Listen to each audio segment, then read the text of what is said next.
Сайн байцгаана уу? Та бүхэндээ энэ өдрийн мэндийг хүргэе.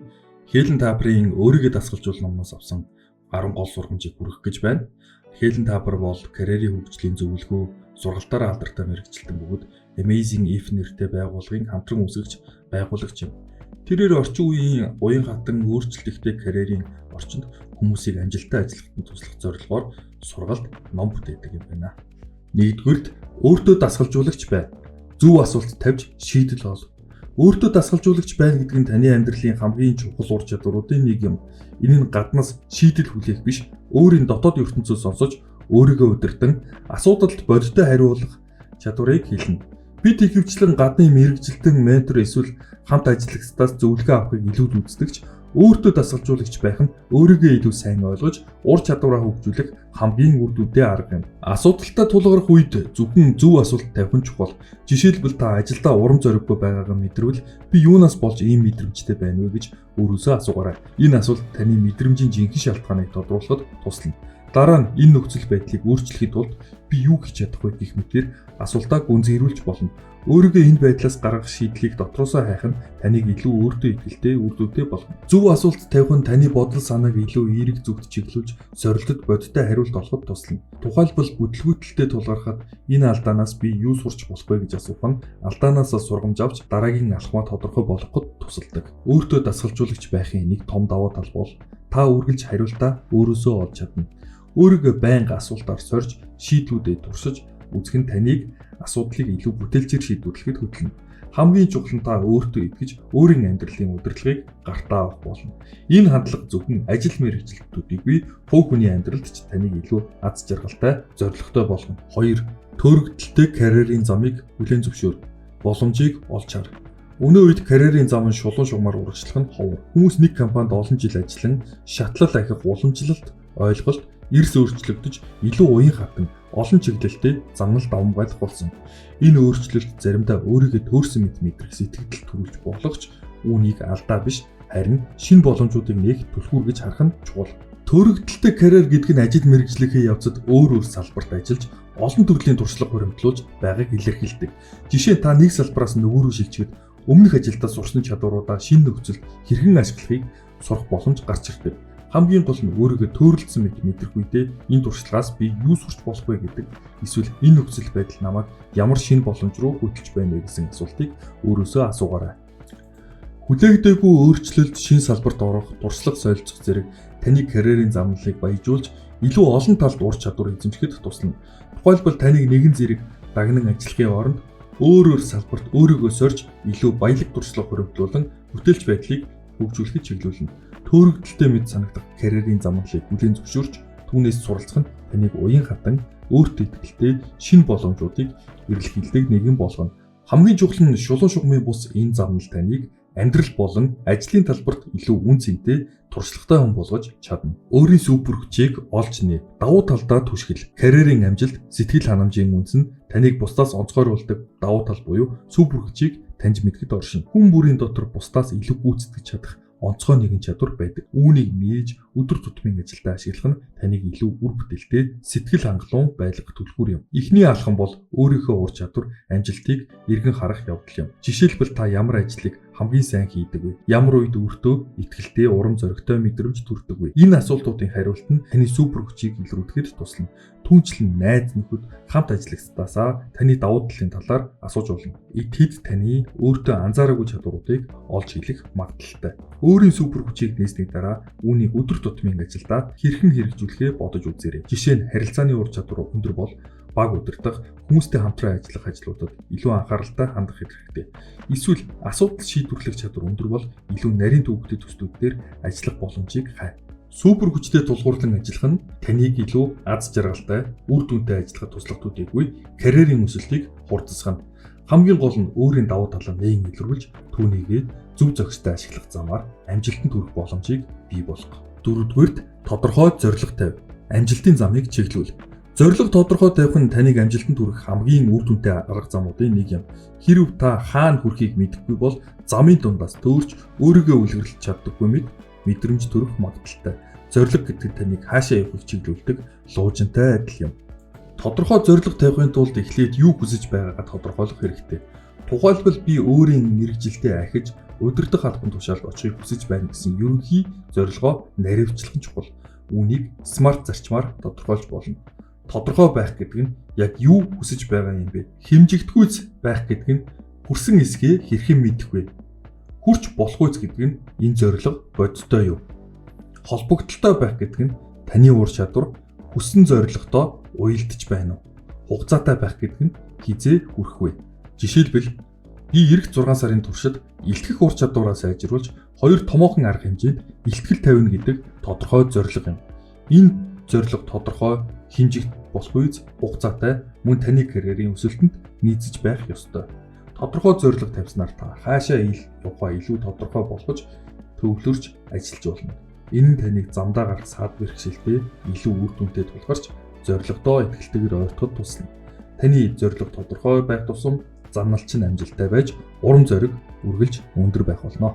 5 дугаард дэмжих сүлжээгээ бий болго. Амжилтанд хүрэх нь хамтын хүчин чармаалт.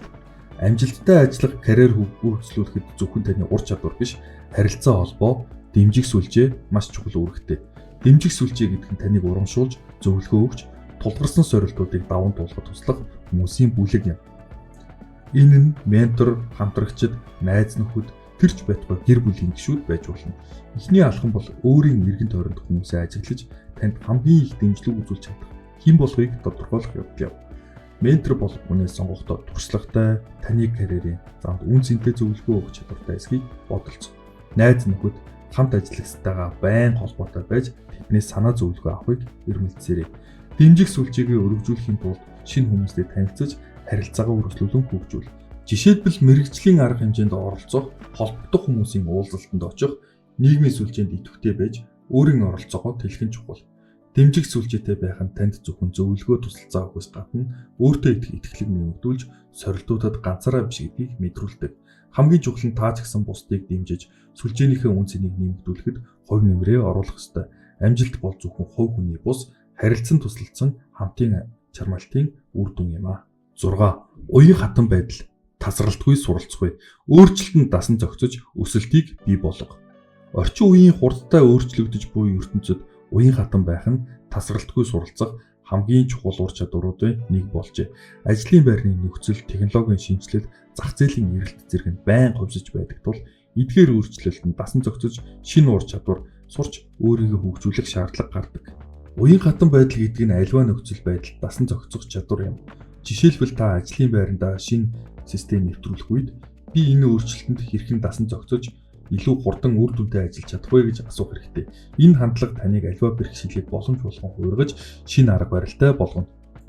Тасралтгүй суралцах нь уян хатан байдлын салшгүй хэсэг юм. Шинэ ур чадвар мэдлэгийг эзэмшиж өөрийнхөө карьерийн хэрэгцээнд нийцүүлэн хөгжүүлэх нь таныг илүү ур чадвартай, өрсөлдөх чадвартай болгодог. Жишээ нь шинэ технологи сурах, мэрэгжлийн сургалтанд хамрагдах, эсвэл өөрийгөө сорьсон төсөлд оролцох зэрэг нь танд өсөн дэвчих боломжийг нээ.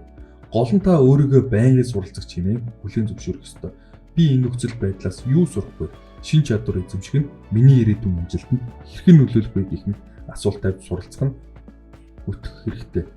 Уян хатан байдал, тасралтгүй суралцах хандлага нь таныг аливаа өөрчлөлтөнд илүү хүчтэй болгож зогсохгүй, амжилттай карьерийг урт хугацаанд үргэлжлүүлэх баталгаа болдог.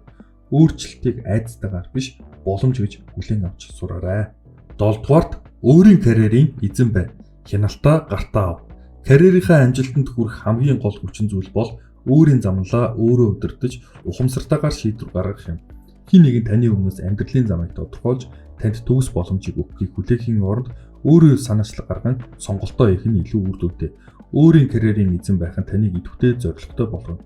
Энэ нь юу хүсэж байгаагаа ойлгож, түүндээ хүрэхэд шаардлагатай алхмуудыг тодорхойлоход эхэлнэ. Жишээлбэл та тодорхой албан тушаалд хүрэхийг хүсэж байвал тухайн ажлын шаардлагыг судалж, үүнд тохирсон ур чадвар мэдлэгийг эзэмших төлөвлөгөө гаргаарай. Мөн та өөрийн үнэт зүйлсийг ойлгох хэрэгтэй. Ямар ажил орчин таныг хамгийн их утга учиртай байлгадаг вэ? Таны карьер зөвхөн албан тушаалд цалингаар хязгаарлагдахгүй. Энэ нь таныг аз жаргалтай сэтгэл хангалуун байлгахад чухал нөлөө үзүүлдэг. Карьерийнхаа эзэн байх нь зөвхөн өөртөө хамаарах төдийгүй бусдаас ирэх санал дэмжлэгийг ашиглахыг агуулдаг. Харин таны гадны тусламж таны шийдвэрийг орлох ёсгүй. Жишээлбэл зөвлөгчөөс зөвлөгөө авч хэрэгжүүлэхдээ эцсийн хариуцлагыг өөрөө хүлээх нь чухал. Хамгийн гол нь та өөрийн ирээдүйг хянаж ухамсартай шийдвэр гаргах ёстой. Миний эх 5 жилийн зорилго юу вэ? Би үүний төлөө ямар алхам хийх вэ гэх мэт асуулт өөртөө тавьж хариултаа тодорхойл. Энэ хандлага таныг тодорхой бусад нөхцөлд ч итгэлтэй шийдэмгий байлгах болно. Өөрийн карьерийн эзэн байснаар та зөвхөн амжилтанд хүрэх зогсохгүй, өөрийн үн цэнийг мэдэрч амьдралаас илүү утга учирыг олж авах болно. 8 дугаарт шинэ ур чадвар сурч туршлага хуримтлуул. Өөрийн үн цэнийг өсөг. Орчин үеийн хурдтай хувьсаж буй ертөнцид таны ур чадвар болон туршлага бол таны карьерийн хамгийн том хөрөнгө юм. Технологийн хөгжлөөс эхлээд зах зээлийн өөрчлөлт хүртэл ажил мэргэжлийн орчинд тасралтгүй шинжилэл явагдсаар байгаа тул таны амжилт эдгээр өөрчлөлтөнд дасан зохицож шин чадвар эзэмших чадвараас ихээхэн шалтгаалдаг. Шинэ ур чадвар сурч туршлага хуримтлуулах эхний алхам бол өөрийн карьерийн замналыг нухацтай эргэцүүлэх явдал юм. Өнөөгийн болон ирээдүйн ажлын зах зээлд ямар чадварууд шаардлагатай вэ? Та аль салбарт өсөн дэвшихийг хүсэж байна вэ? Эдгээр асуултуудын хариултыг олсны дараа та тодорхой зорилго тавьж төлөвлөгөө гаргаарай. Жишээлбэл та харилцааны ур чадвараас сайжруулахыг хүсэж байвал илтгэх ур чадварын сургалтанд хамрагдах, эсвэл баг удирдах, туршлага хуримтлуулах боломжийг эрэлхийл. Эсвэл технологийн салбарт ажилладаг бол шинэ програм хангамж, хэрэгслийг сурах нь танд зах зээлд илүү өрсөлдөх чадварыг олгоно. Шинэ ур чадвар сурахад сорилт тулгардагч эдгээрийг даван туулж өөрийгөө сориход таныг илүү хүчрхэг, өөртөө итгэлтэй болгоно. Мөн шинэ чадваруудыг эзэмшснээр зөвхөн карьертай амжилт олох зогсохгүй, ажлын байрандаа илүү үн цэнтэй ажилтан болно. Туршлага хуримтлуулах нь мөн адил чухал. Өөрийн эзэмшсэн мэдлэгээ практикт хэрэгжүүлж, бодит туршлага хуримтлуулах нь таныг онцгорч, өөрчлөлтөнд бэлэн байхад туслана. Тухайлбал шинэ төслүүдээр оролцох, хизээж хийж үзээгүй ажил дээр өөрийгөө сорих зэрэг нь таны өсөлтөнд хөтлөнө. Шинэ чадвар эзэмших, туршлага нэмэгдүүлэх нь таны карьерийн өсөлтийг хурдсгаж, ирээдүйд олон шинэ боломжийг нээх түлхүүр юм.